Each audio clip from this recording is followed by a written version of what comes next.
नमस्कार. आजच्या ब्लॉगमध्ये आपलं स्वागत आहे. मन मारून नाही तर मन भरून जगा, आयुष्य एकदाच आहे. हा शब्द मी प्रत्येक वेळेस वापरतो, कारण आयुष्यामध्ये चेंजेस व्हायचा असेल तर पूर्ण ताकदीनं उभं राहावं लागतं.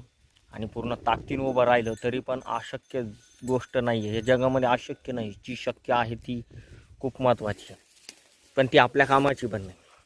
तर आजकाल जे तरुण आहे ते शेती करायला नकार देत आहे. त्यांना माहिती 15,000 रुपयाची नोकरी आम्ही स्वीकार करणार आणि 5 एकर 3 एकर 2 एकर ही शेती सोडणार. म्हणजे स्वतःची कंपनी आपण सोडणार आणि दुसऱ्याच्या कंपनीमध्ये आपण जॉईनिंग होणार आणि त्याच्या हाताखाली आपण नोकर होणार. जो शेतकरी किमान 2 ते 4 जणांना आपल्या शेतीमध्ये जॉब देतो आहे, आपल्या शेतीमध्ये काम करायला लावतो आहे. आपण 300 350 आता जवळपास माणसाची 600 रुपये ते 500 रुपये हाजरी आपण शेतकरी देतो आहे, ते बी 6 तासाचे. आणि तुम्ही 12 तास कंपनीमध्ये काम करणार आणि 12 तास कंपनीमध्ये काम करून काय पेमेंट कमवणार? मालका हक्कही सोडणार आणि तिथे नोकर बनणार. वा रे वा शेत.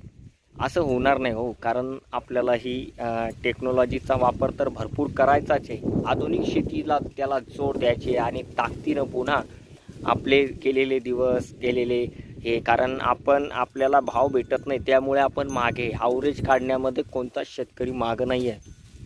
भलेही आता 2 वर्षापासून जरा कंडिशन खराब आहे, पण त्याआधीसुद्धा आपण चांगल्या प्रकारे ग्रोथ करत होतो, चांगल्या प्रकारे आपली हे होत होती. पण आता ह्या 10-5 वर्षामध्ये 5-6 वर्षामध्ये शेती म्हणलं की सगळेजण नाक मुरडताय आणि शेतकऱ्यांच्या मुलांना मुली भेटत नाही आहे.